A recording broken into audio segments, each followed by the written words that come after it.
채무자가 이행을 하지 않습니다. 이행을 하지 않으면 이때 가서 판결문 다 들고 가가지고 강제로 두들겨 패거나 장기를 냈다가 팔아버린다. 이런 건 그래서 계약이 깨지고 싸움이 나는 건 원하지 않은 거니까 원하지 않은 건 국가가 해결하는 거야. 원하는 건 상황을 당하지 않도록 열심히 공부해서 주택관리사 자격을 취득해서 관리소장님으로 활동을 하시는 훌륭한 분들이 되셨으면 좋겠습니다.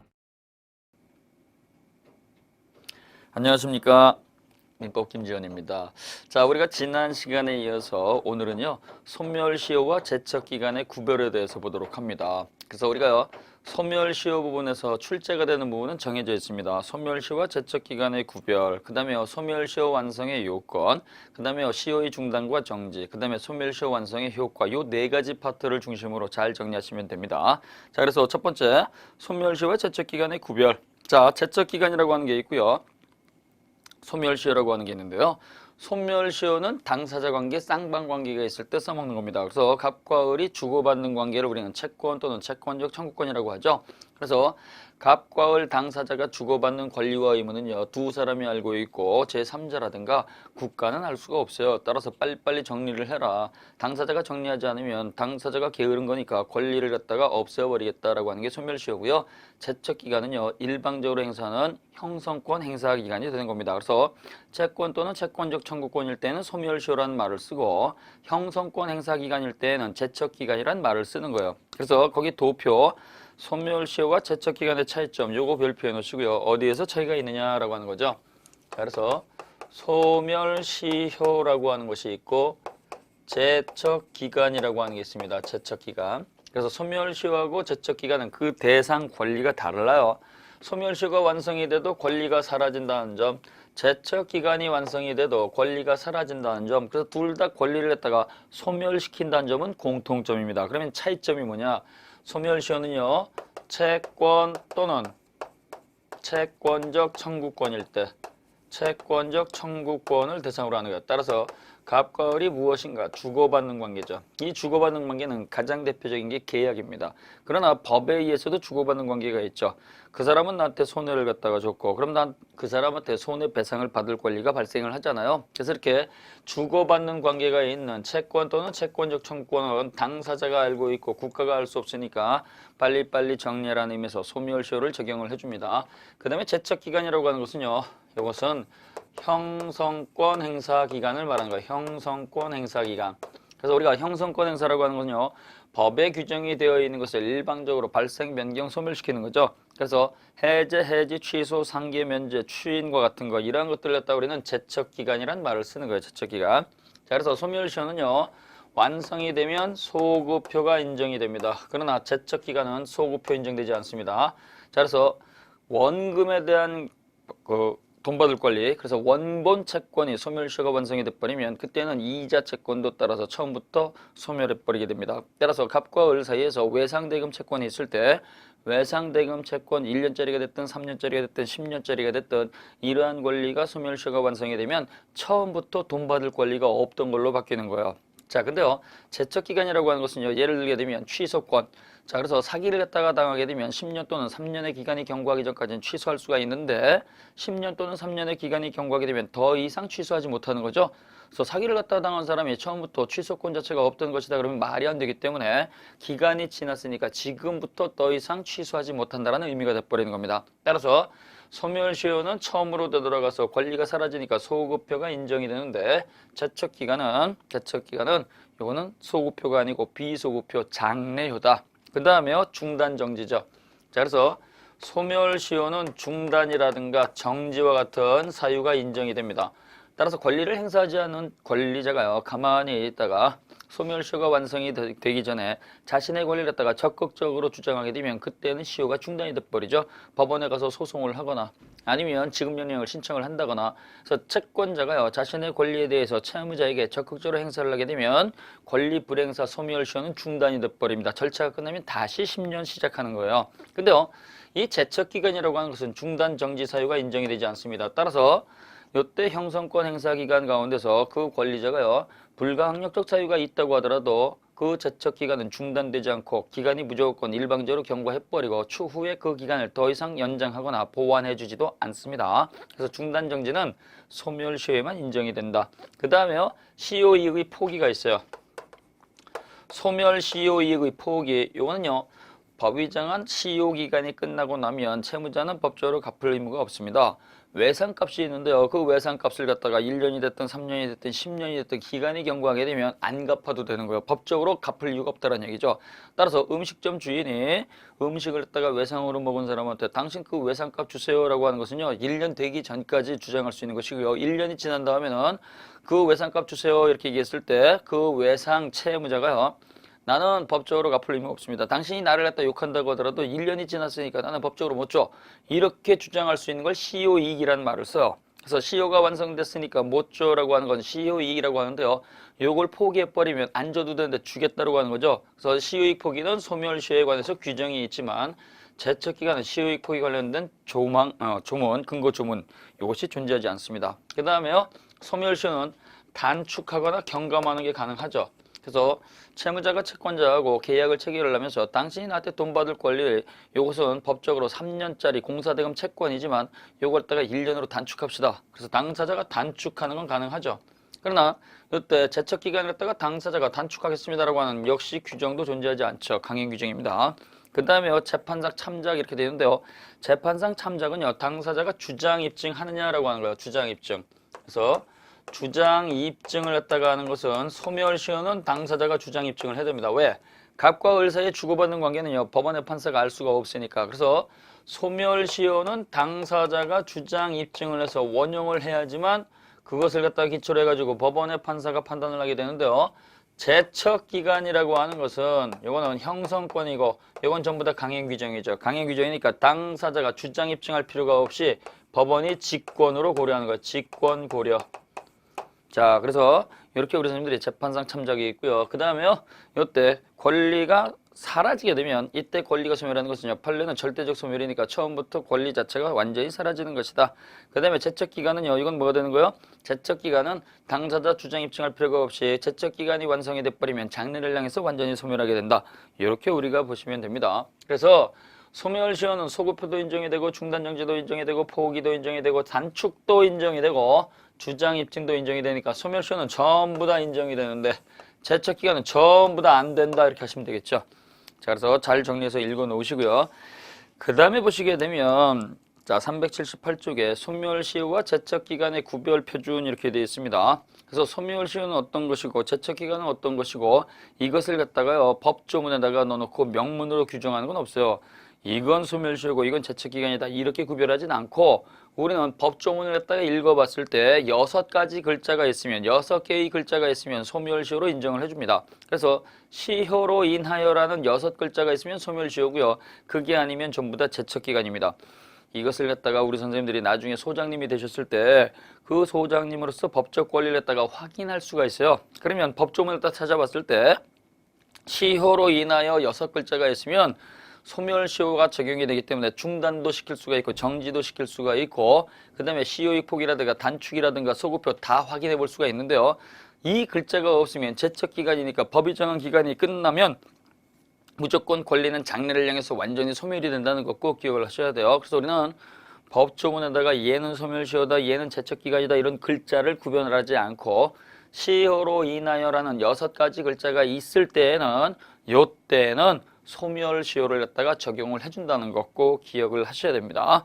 자, 그 다음에 확인 문제는 풀어보시면 되겠고요. 그래서 소멸시효하고 제척기간은 소멸시효는 전부 다 인정을 해주지만 제척기간은 전부 다 부정을 한다. 그래서 소멸시효 인정이 되는 건 뭐였어요?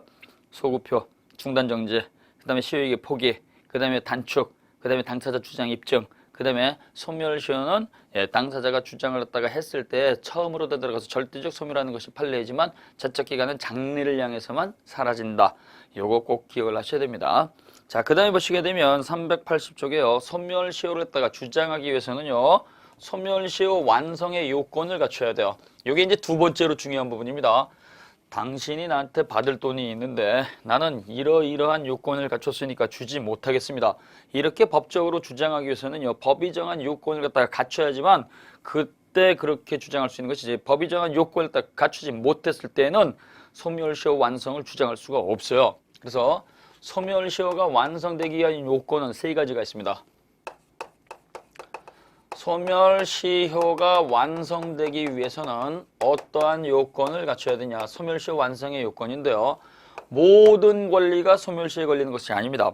그래서 우리가요, 채권자가요, 돈 내놔 그랬을 때 채무자가요, 못 줘 그러면요, 이때 그 못 준다고 하기 위해서는 요건을 갖춰야 되는데 모든 권리에 대해서 소멸시효 완성을 다 주장하는 게 아니에요.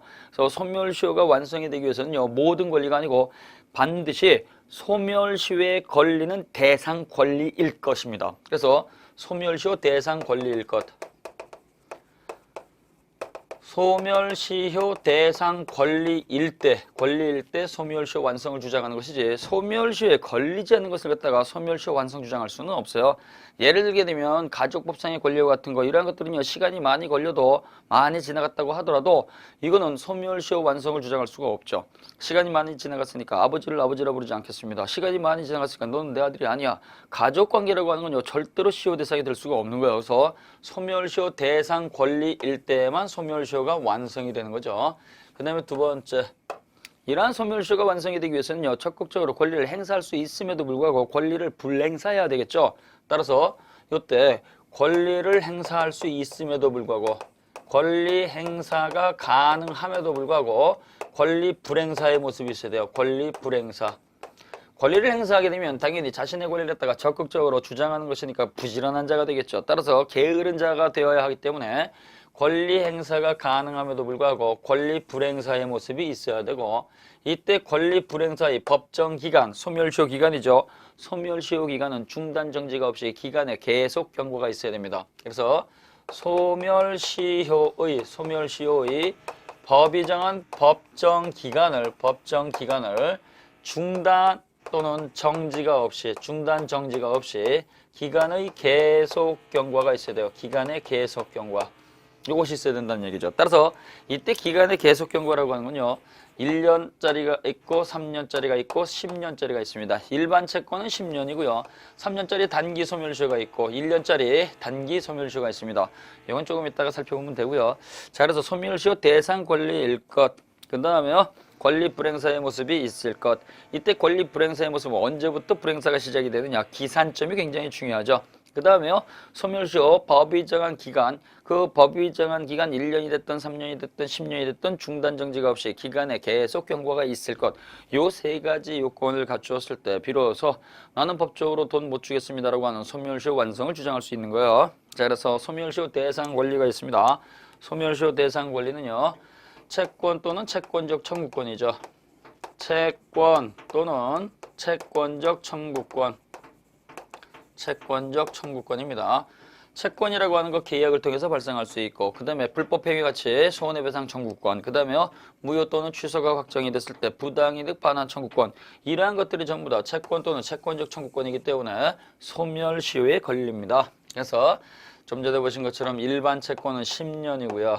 그 다음에 3년짜리 짧은 게 있고 1년짜리 짧은 게 있죠. 그래서 3년짜리 짧은 건요, 월급에 관련된 거, 그 다음에요, 부양료 청구권, 그 다음에 부동산 사용료, 그 다음에 1년 이내의 기간으로서 정기적으로 반복되는 거, 한 달에 한 번씩 받는 거, 두 달에 한 번씩 받는 거, 1년에 한 번씩 받는 것까지는 요거는 3년의 소멸시효에 걸립니다. 그 다음에 공사대금, 그 다음에 직업과 관련된 거 전부 다 3년짜리입니다.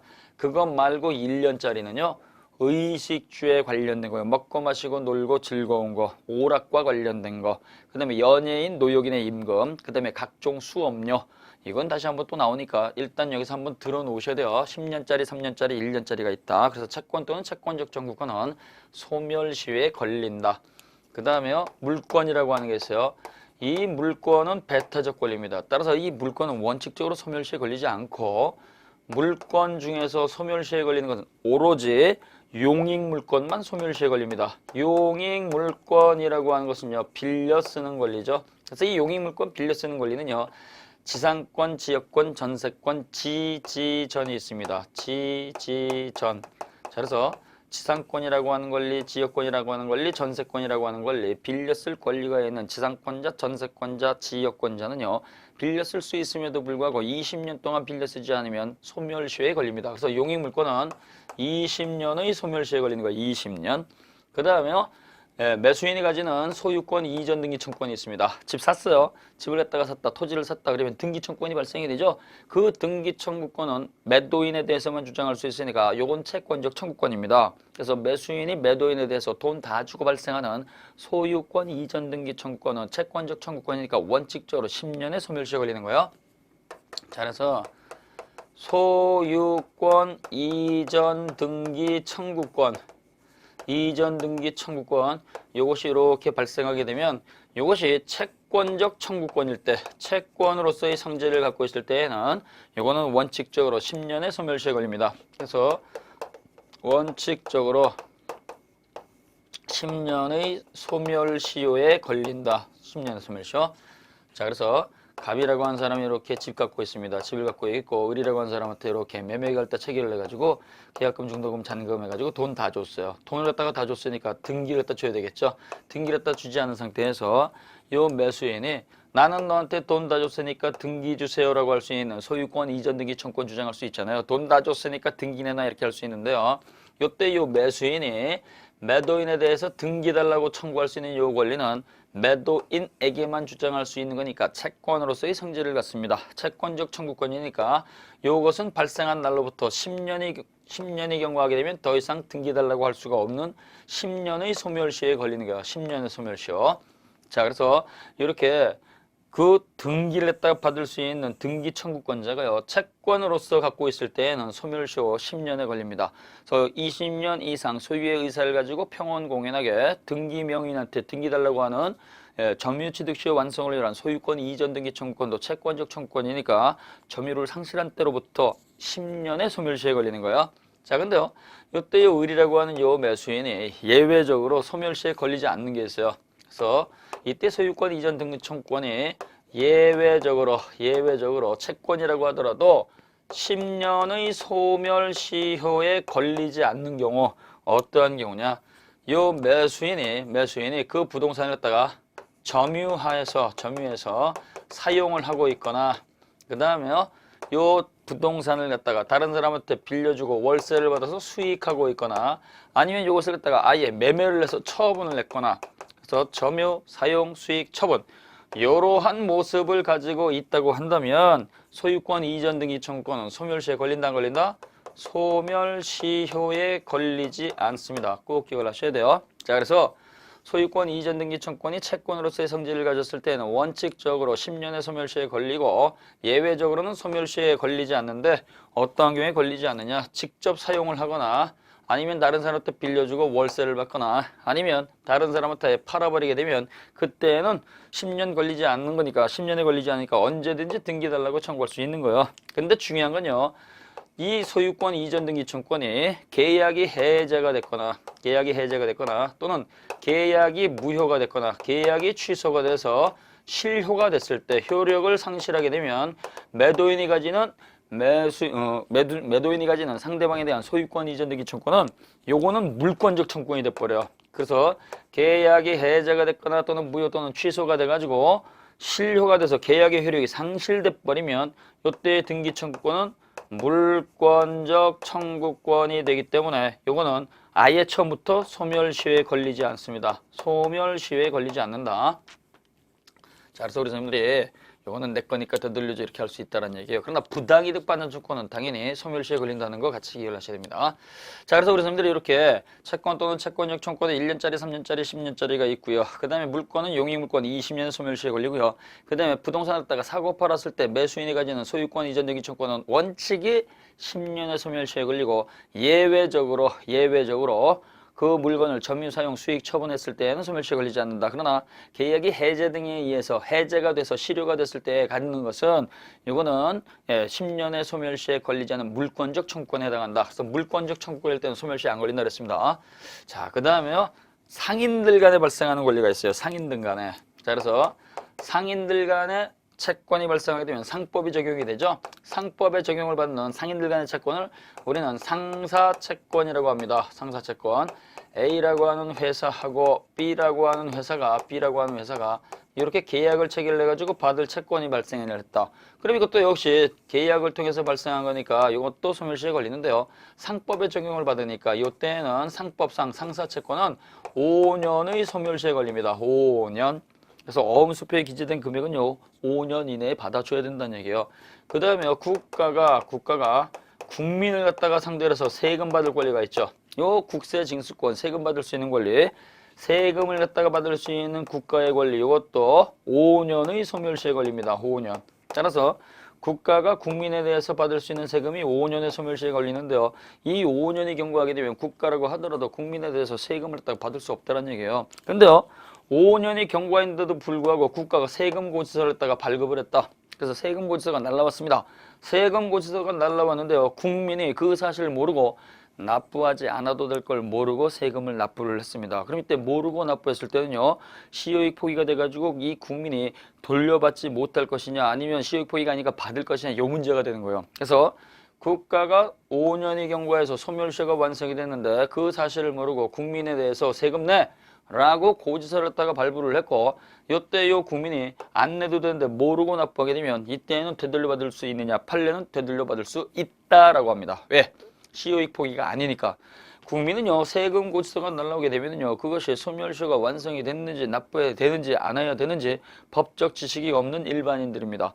세금 고지서가 날라오게 되면요 기간 내에 내지 않으면 뭐가 있어요? 연체료가 붙죠. 연체료가 붙으니까 이때는 일단 내놓고 본다는 얘기죠. 따라서 이 납부하지 않아도 될 걸 모르고 납부했을 때는요 시효이익 포기에 해당하지 않으니까 국가를 갖다 상대로 해가지고 그 세금을 납부한 때로부터 소멸시효를 갖다가 진행시켜 버립니다. 따라서 납부하지 않아도 될 세금을 갖다가 모르고 납부했을 때는요 납부한 때로부터 소멸시효가 진행이 되고 되돌려받을 수 있다는 거 꼭 기억을 하셔야 돼요. 그래서 지금 보신 것처럼 소멸시효 대상 권리는요 이렇게 커다랗게 5가지로 구별을 하는 겁니다. 채권 또는 채권적 청구권, 그 다음에 물권 가운데서 용익 물권, 그 다음에 소유권 이전 등기 청구권이 매수인이 갖고 있는 것처럼 채권적 청구권일 때, 그 다음에 상사채권, 그 다음에 국가가 국민을 상대로 해서 세금 받을 수 있는 권리, 이러한 것들은 법이 정한 기간이 끝나버리게 되면 이때는요 납부할 의무가 없고 줄 의무가 없다라고 하는 거예요. 이 권리 말고는 소멸시효 안 걸리죠. 자, 그래서 거기 300 왼쪽에 보시면 소멸시효 대상이 되는 권리 해가지고 1번, 2번, 3번, 4번, 5번 이렇게 보시고요. 그 다음에 381쪽에 보시면 소멸시효의 대상이 되지 않은 권리. 자, 그래서 물권, 지지전 요거 빼고 나머지 5개는 소멸시효에 걸리지 않죠. 점유권 소멸시효에 걸리지 않습니다. 소유권 당연히 소멸시효에 걸리지 않습니다. 내가 등기부상에 X라고 하는 토지를 갖다가 30년 동안 계속 가지고 있고 그걸 갖다가 그대로 방치했다고 하더라도 내 땅이지 다른 사람이 소유권 가져갈 수가 없습니다. 그래서 소유권의 성질은 항구성, 영구성이기 때문에 소멸시효 걸리지 않습니다. 그 다음에 점유권이죠. 점유권이라고 하는 것은 현재 가지고 있는 상태가 점유권입니다. 따라서 내가 오늘 이 의자에 앉아 있었다고 한다면 그 앉아 있는 동안만큼은 점유권이 인정이 되죠. 그래서 버스를 타고 가는데 그 의자에 앉아 있다. 그러면 그 동안만큼은 점유권이 인정이 되는 거예요. 내려버렸다. 그러면 점유권 상실이죠. 상실이니까 바로 사라지는 것이지 기간이 경과해야지만 소멸시효가 완성이 돼서 사라지는 건 아니란 얘기예요. 내가 그 의자에 앉았는데 1년 지나야지 그 권리가 사라진다. 그러면 그 다른 동안 못 앉잖아요. 다른 사람이. 그래서 이렇게 소유권이라든가 점유권이라고 하는 물권도 소멸시효에 걸리지 않습니다. 그 다음에 물권적 청구권 이렇게 나와 있습니다. 물권적 청구권만 분리해서 소멸시효에 걸리지 않습니다. 소유권도 소멸시효에 걸리지 않으니까 소유권에 기초한 물권적 청구권도 소멸시효에 걸리지 않고 점유권도 소멸시효에 걸리지 않으니까 점유권에 기초한 물권적 청구권도 소멸시효에 걸리지 않습니다. 또 용익물권이 존재하는 한 용익물권과 분리해서 용익물권에 근거한 물권적 청구권도 소멸시효에 걸리지 않습니다. 그래서 이 물권적 청구권은요. 그 권리와 분리해서 양도하는 것이 금지가 되어 있기 때문에 물권적 청구만 단독으로 소멸시효에 걸리는 것은 아닙니다. 그래서 용익물권 자체가 사라져야지만 용익물권에 기초한 물권적 청구권도 사라지겠죠. 그 다음에 담보물권이 있습니다. 담보물권은요. 돈 받을 게 있으니까 그 물건을 딱 가지고 있거나 경매할 수 있는 거죠. 따라서 그 원인되는 원본 채권이 사라져야지만 담보물권이 사라지기 때문에 원본 채권이 소멸시효에 걸리지 않은 한 유치권, 저당권, 질권 요 3가지 담보물권은 단독으로 소멸시효에 걸리지 않습니다.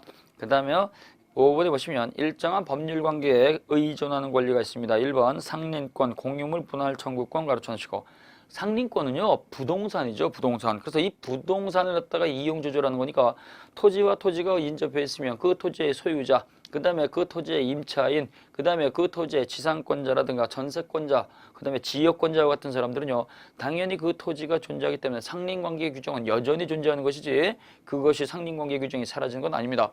갑과 을이 토지를 갖다 인접해가지고 20년 동안 소유권 행사하고 있는데요, 그걸 갖다가 이용 조절하면서 경계선에 관한 걸 갖다가 상린관계 규정을 안 써먹었다고 해가지고 20년 지났으니까 상린관계가 사라진다 이런 말은 쓸 수가 없는 거예요. 그래서 상린관계는 이거는 그 지위를 여전히 갖고 있으면 이것도 영원히 존재하는 거니까 상린관계도 소멸시에 걸리지 않습니다.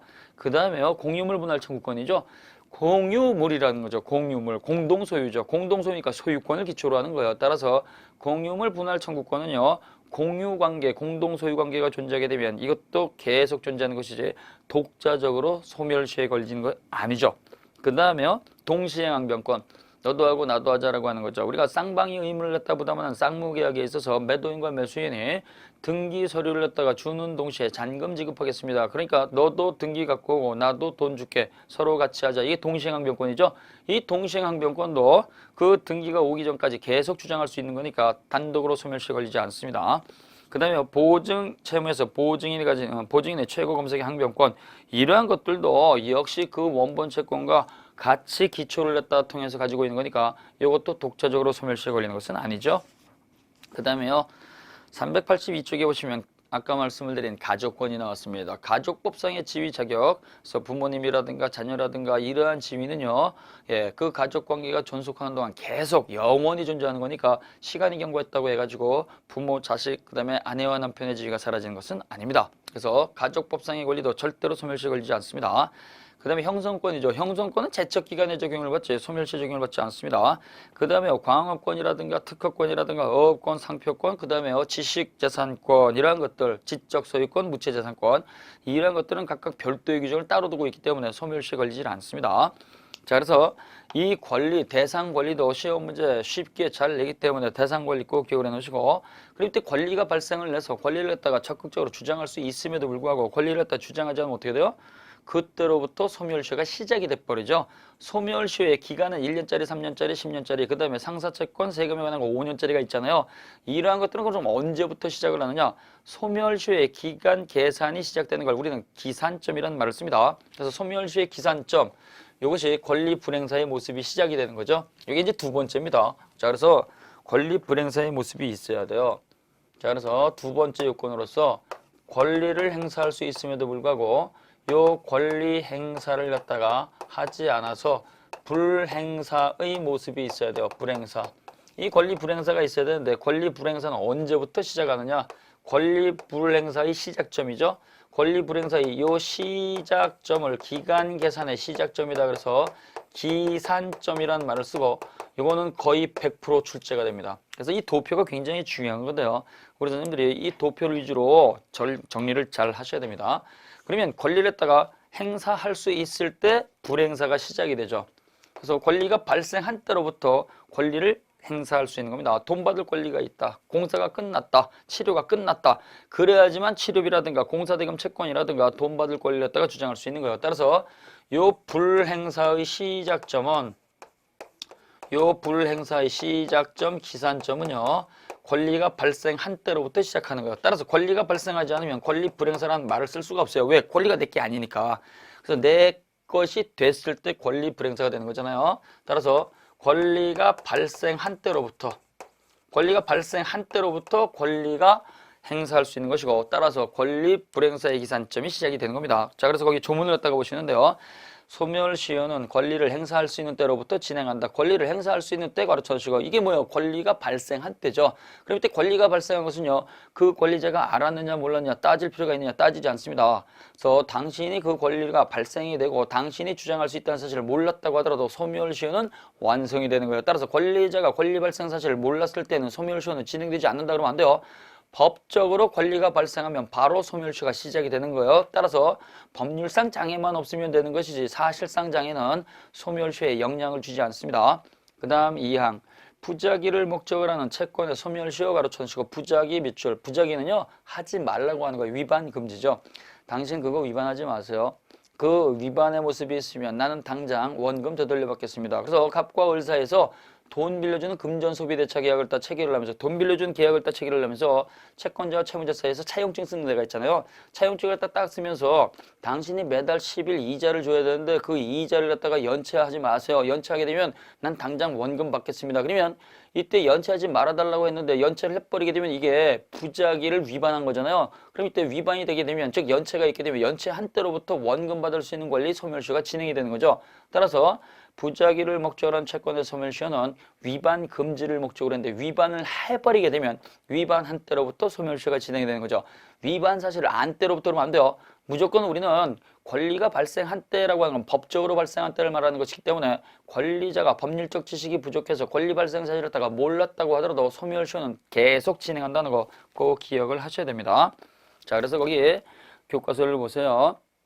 자, 그래서 맨 밑에 셋째 줄 보시면 사실상 장애, 즉 권리자의 개인적 사정이라든가 권리의 존재를 법적 지식이 부족해서 알지 못해서 권리 불행사가 있는 경우에도 소멸시효는 중단 정지되지 않는다. 따라서 당사자가 권리 발생 사실을 몰랐다고 하더라도 소멸시효는 그대로 진행이 되는 겁니다. 법률상 장애가 없을 때 그때부터 권리가 발생하는 거예요. 그 다음에 소멸시효의 기산점 별표 3개 놓치고 도표 굉장히 중요하죠. 자, 기한부 채권이 있고 그 다음에 이 기한부 채권이라고 하는 것은 확정기한부 채권이 있고 불확정기한부 채권이 있습니다. 자, 요거 이제 잘 나오는데요. 기한이라고 하는 것은요 100% 확실한 사실이죠. 100% 확실한 걸 갖다가 기한이라고 합니다. 이 기한은 다시 우리가요 확정기한이라고 하는 게 있고 불확정기한이라고 하는 게 있습니다. 확정기한이 붙어있는 확정기한부 채권이 있고 그 다음에요 발생 사실이 100% 확실하지만 달력상 날짜를 정하지 못하는 게 있잖아요. 불확정기한부 요 채권이 있습니다. 자, 그래서 확정기한부 채권은 달력에다가 날짜를 정해 놓은 거예요. 그래서 날짜가 달력에 지정이 되어 있는 거죠. 그래서 원금을 3월 15일 날 받기로 한다. 그러면 3월 15일 0시부터 소멸시효가 진행이 되는 거죠. 그래서 이 날짜가 정해져 있을 때는요. 그 확정기한 도래시부터 소멸시효가 진행이 되는 거예요. 날짜가 됐을 때로부터 3월 15일 원금 받기로 한다. 그러면 3월 15일 오전 0시부터 시작한다는 얘기예요. 날짜부터. 근데 이 불확정기한부 채권은요. 달력상 날짜를 정할 수가 없습니다. 날짜를 정할 수 없는 것들. 조부님께서 돌아가시면 반환하기로 하겠습니다. 조부님께서 돌아가시면 돈 갚겠습니다. 그 다음에 남산에 첫눈이 내리면 자동차를 징의하겠습니다. 이러한 권리들이죠. 남산에 첫눈이 내리는 건 100% 오는데 언제 오느냐? 날짜를 정할 수가 없고 사람은 한 번 출생하면 100% 돌아가시는데 할아버지께서 돌아가시면 반환하겠습니다. 할아버지께서 돌아가시면 변제하겠습니다. 그러면 이때는요. 그 사실도 역시 100% 발생을 하지만 달력상 날짜를 정할 수가 없어요. 따라서 이렇게 날짜를 정하지 못하고 100% 발생하는 건 당연히 그 사실이 발생한 때로부터죠. 그래서 그 사실이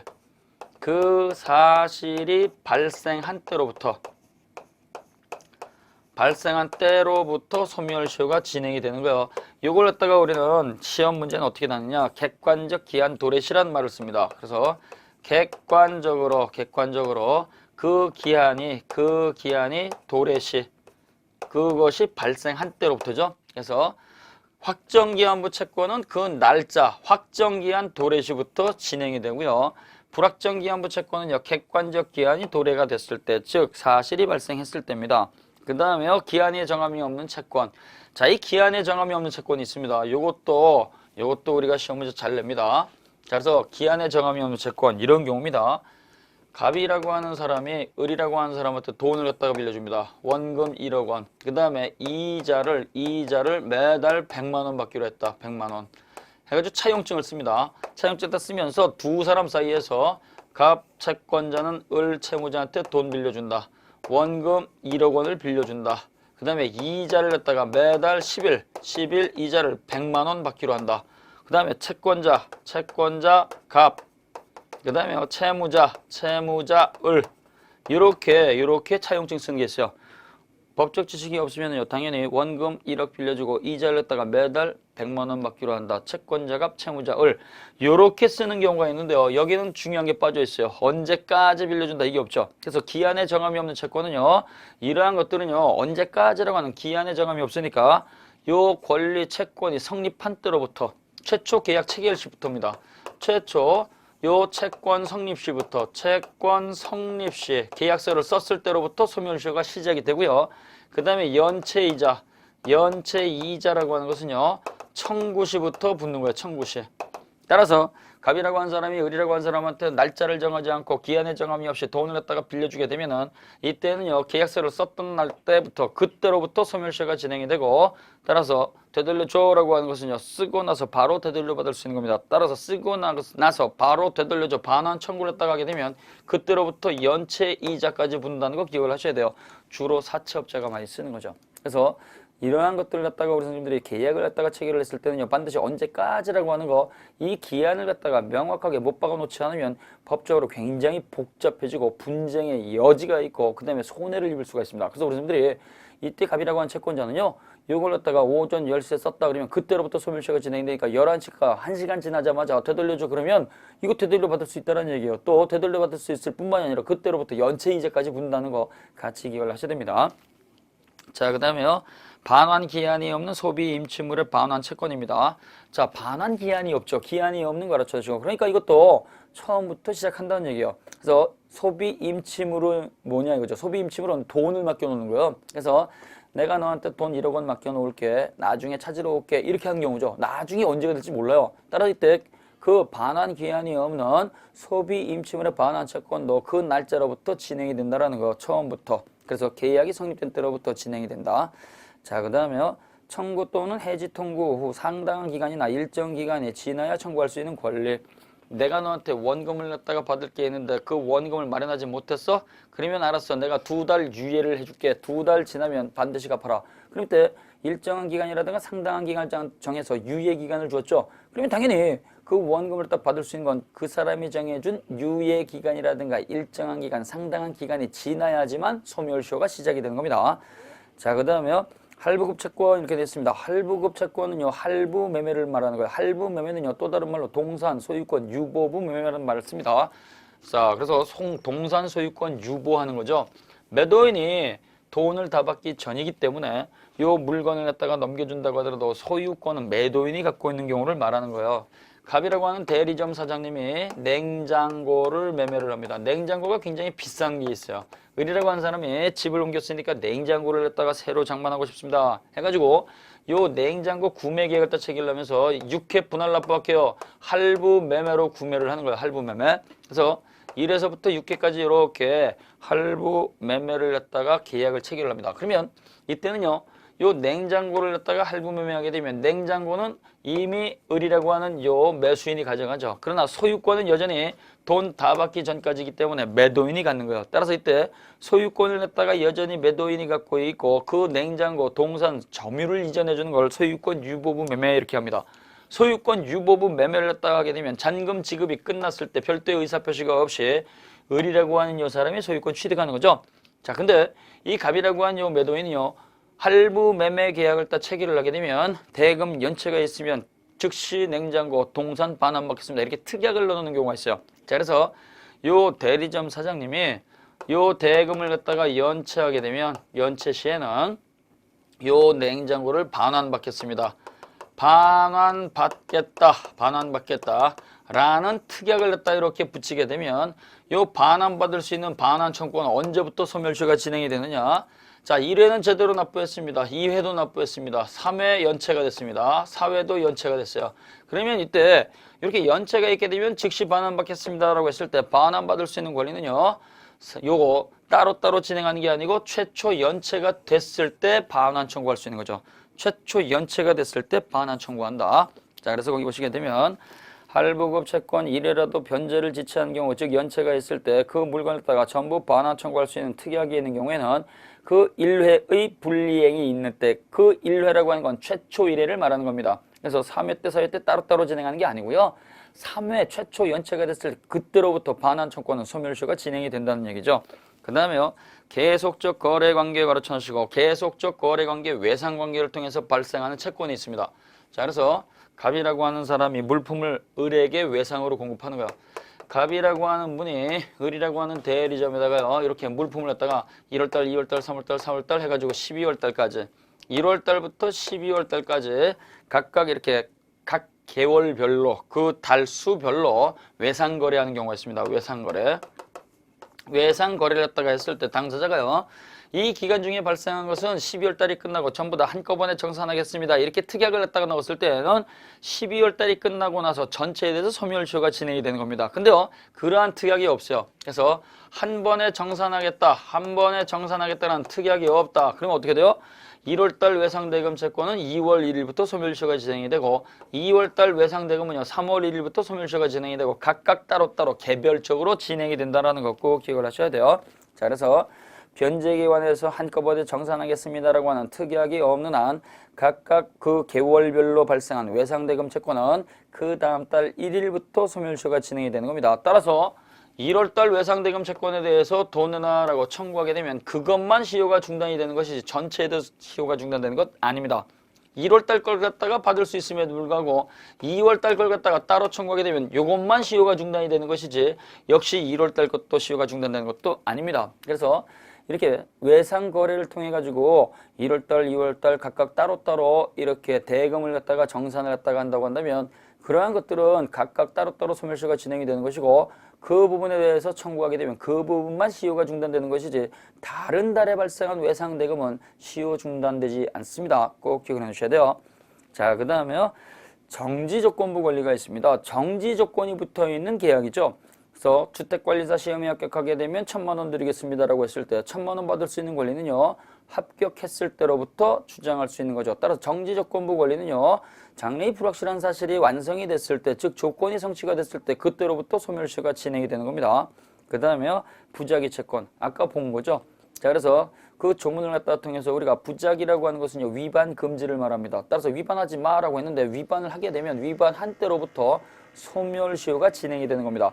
위반한 때로부터 진행하는 것이지 위반 사실을 안 때로부터 그러면 안 된다 그랬어요. 그 다음에요. 동시행 항변권이 붙어있는 채권입니다. 동시행 항변권 자체는 소멸시효 걸리지 않습니다. 거기에 문장이 빠져 있는데요.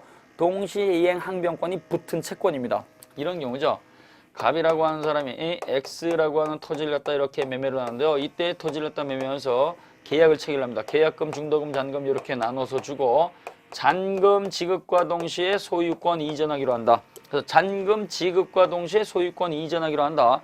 이렇게 동시 이행을 이렇게 하기로 항변권이 붙어있는 채권이 있어요. 항변권.